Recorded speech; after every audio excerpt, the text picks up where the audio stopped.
Hey Bat fans, Luke here with my next video, and I wanted to take a look at this trade I recently got, which is called Batman Ego and Other Tales. This trade was released, I want to say that was August, or no, take that back. It was like June or July of 2016, shortly after the passing of the great legendary comic book storyteller. Say storyteller because he was a great artist, but he's also a good writer too. Darwyn Cooke, and after his passing, this was one of the ways DC kind of wanted to commemorate Darwyn Cooke's legendary status and contributions to comics by releasing this trade. And this trade, it's not very big. I mean,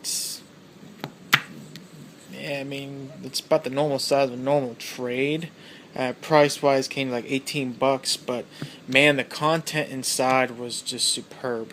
You get the one-shot story Batman Ego, which was written and illustrated by Darwyn Cooke. You also get the fantastic story from Catwoman, Selina's Big Score, which was also written and illustrated by Darwyn Cooke.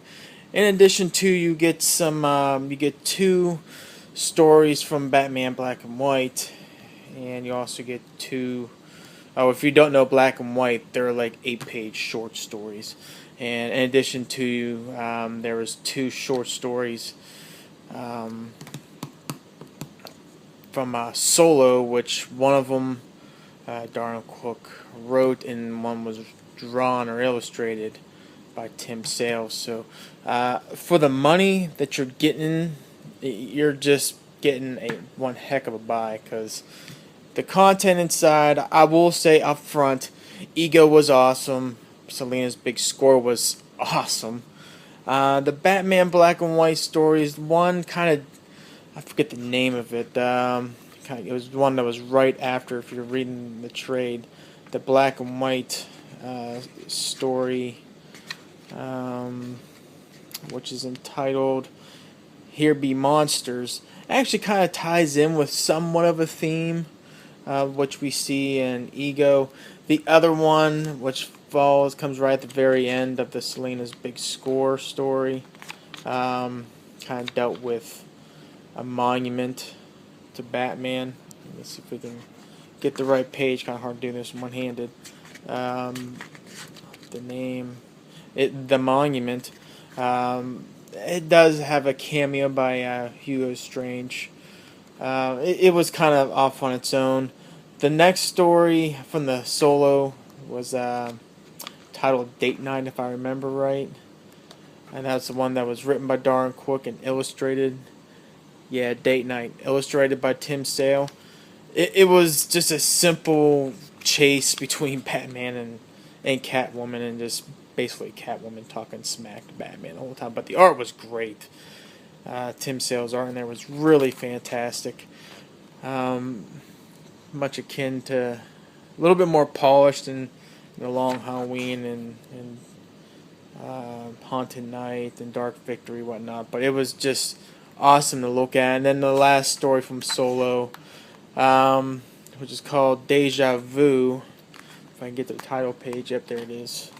Deja Vu basically comes to a story where a kid is murdered in front of his parents by a bunch of gangsters, and obviously Batman was there to see that. So Deja Vu, it's what he ran into as a child, so now he's got to get rid of the bad guys. So the short stories were okay. It was kind of like added content, but basically it's added content to that, because I think the bulk of this could be just Batman Ego and Selina's Big Score, and that alone would have been worth the money. But you get those 4 short stories, which were really good.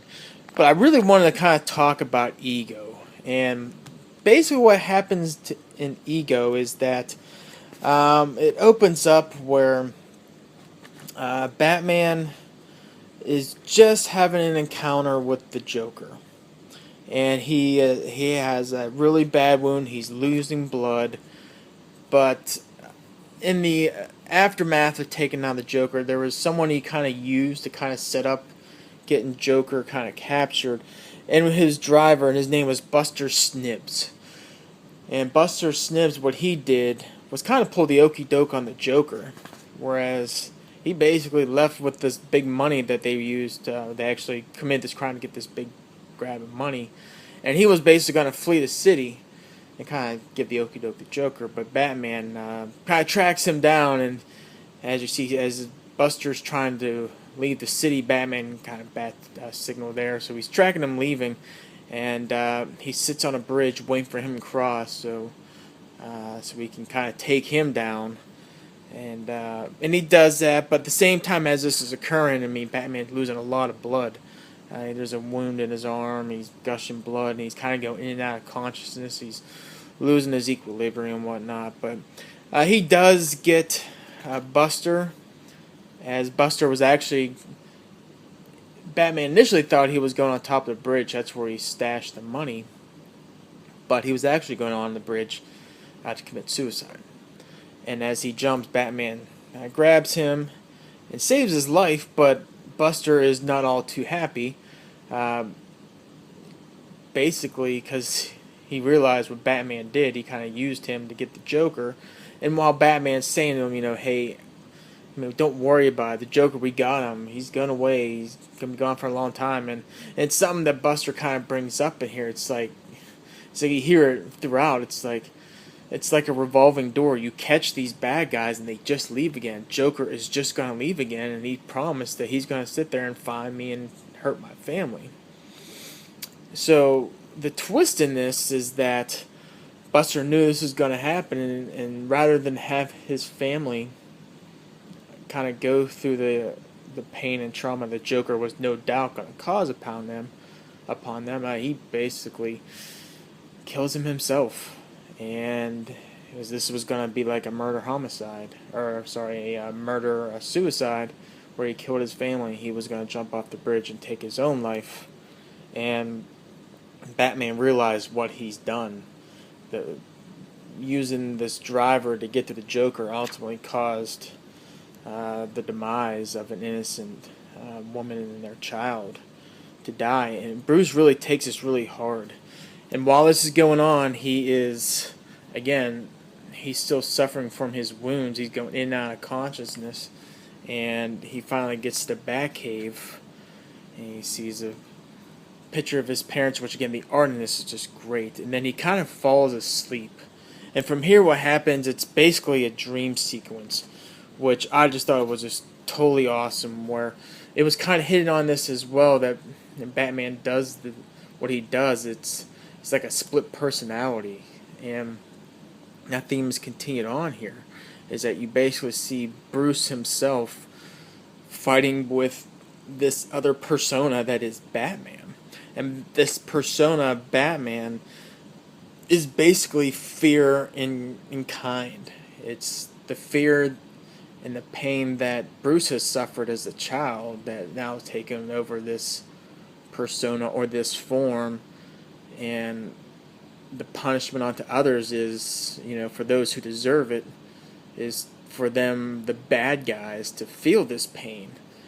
But this Batman here that Bruce is talking to is someone that kind of knows no boundaries, it doesn't have like that moral compass that Bruce does. And that's something that's hit upon here, is that as they're bickering, that Bruce is, he's kind of recounting what happened to that wife and child, that maybe this is not what he needs to do anymore. And again, the Batman that you see here is basically saying, you can't. I've been with you since you were a little child. This has always been part of you. I've always been a part of you. This fear, this anger. And you can't get rid of me. And it's just great. And it goes back to kind of a flashback to a Christmas where Batman, or Bruce, is with Thomas and Martha, and you see him get the Zorro doll, and we get the introduction of the pearls that we see later on in Crime Alley, obviously the reference with the pearls. But what happens is that Thomas gets a phone call where there's someone who's not gonna make it or having some trouble, and as a doctor, he's called out to make a house call, and he brings Bruce with him because Bruce also wanted to spend the holidays with his father, but unfortunately, Thomas goes to this individual, and the individual doesn't make it, and Bruce sees what his dad had to go through, and it's kind of a dark thing for a kid to see. This is kind of laying down the foundation of the trauma that Bruce had to deal with. And it talks about death, and Bruce is kind of trying to wrap his mind about it. It's like, why does someone die? And Thomas goes, it was just his time. And Bruce asked the interesting question, are you going to die? And it's just, when he asks that question, you're reading this, you're just like, oh no. And Thomas goes, yeah, we all die, but we got a very long time, don't worry about it. And Bruce asks him, promise me that. And Thomas says, I promise. And you just know that it's just a short while. It's exactly what happens shortly after. You see here, Crime Alley, the death of his parents. And then this is where Batman form that we're talking about goes back to fear and coping and trauma, and basically how it kind of really came to a conclusion, obviously in Zero Year or Batman Year One, whatever you want to call it, when the Batman persona, the alter ego of Bruce Wayne, is dawned. That's when Bruce's purpose in life really becomes complete. And it goes into, now that Batman's doing what he's doing, this mission that he promised his parents after their death. The side effects to that now he's here, but now we got these freaks that are now showing up, and as a result, and there's this one that, while the others have a purpose, have an end game in mind, there's the one, it's just an agent of chaos, it's just what we heard numerous of times, and it's the Joker, and this Batman is telling Bruce, that's our mortal enemy, the only way to really rid him is to kill him, and that what Bruce is kind of dealing with in this conversation, is that line that he will not cross. But again, as this conversation is going between them, it becomes clear that there's either got to be a compromise or there's only going to be one side that's going to win. And the Batman alter ego gives him a chance. Says, "Hey, okay, you don't want me around. Here's the way it's got to be, though. You got to get rid of me. The only way to get rid of me is through suicide." And Bruce obviously is going to have that.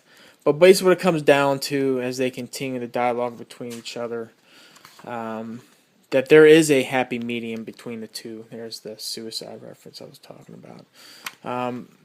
Medium, or the compromise, is that there is a way that both can manage. You can have the normal life. That's the Bruce Wayne persona. But there's also, when there's a circumstance that needs the Batman will be allowed to come out. But the one stipulation that Bruce says is, hey, you can do that, but the deal is we do not kill. That's the line we will not cross. And that's kind of like the sign and pact right there. Is that this kind of goes into, is kind of thing I heard throughout time, is who's the real person? Is it Batman or is it Bruce Wayne? Much like we saw in The Dark Knight Rise, or The Dark Knight, what's the real mask? Is it the Batman or is it Bruce Wayne? And this kind of builds on that a little bit. And Darwyn Cooke's interpretation is that there is two, but when circumstances call for it, that's when the real one's there, lack of better terms. It was just a really fun story to read, and it was awesome. Again, the art was great, and it was just a darn awesome. It was, I don't want to say exposition, because that might be kind of kind of short and really what it was really meant to be. But it was a great study of the inner mind of Bruce Wayne and why is there a Batman character. So it was just totally awesome. If I had to rate that, I'll tell you, I'll hold off the ratings to the end. I did want to kind of touch upon Selina's big score. And, oh, was this so good. Basically, what's coming up here in this story is that Selina has, and I'm only going to really breeze through this pretty quick because I'm not going to go too far in detail. Basically, this happens, I forget the story, but there was a point in time where Selina was thought to be dead.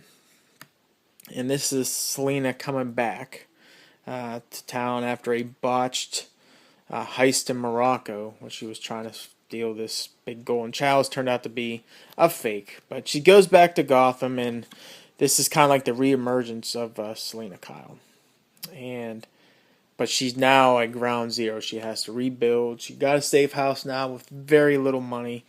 So basically, she has to find work, and when it comes down to it, there is an opportunity through a mole in the Falcone family, one of the prostitutes, I guess, that is close with, I think, Frank Falcone, that there is a train that's going to be going up by Canada, which is going to have a whole bunch of money in exchange for some heroin, so it's like $40 million or something like that. So this story is basically Selina working with Chantel, who is the prostitute, and a guy named Stark. And Stark was an awesome guy. He's kind of like, I would say Ducard to Batman. This is kind of like Selina's old mentor, but at the same time a previous love interest. And it's Stark, Selina, and another individual. I believe his name is Jeff. We'll kind of breeze through this real quick. I'm pretty sure it's Jeff. They link up with him in Vegas. I do know that. Jeff. And so Jeff, Stark, and Selina, with the help of Swift. That's the guy that Selina initially links up with in Gotham to arrange this heist. And basically what it is like a big, I don't want to say something like The Usual Suspects, where, that a lot of the story is them planning the heist of, to get Kaiser Sose that final job. It's basically sort of like this, how this kind of comes out, is that a lot of the story is basically a bunch of criminals planning a heist. And it was really well done. The interaction between everybody was great. The dialogue, great. The art is great. I love the colors. And not to give too much away, I will say Selina is successful in this heist. Unfortunately, though, it does come with a cost. This is definitely a heist much like The Usual Suspects, where a lot of people don't make it out of it okay. Yeah, but I'll just kind of leave it at that as far as who makes it, who doesn't. But I just thought this was an awesome story. Just the drama.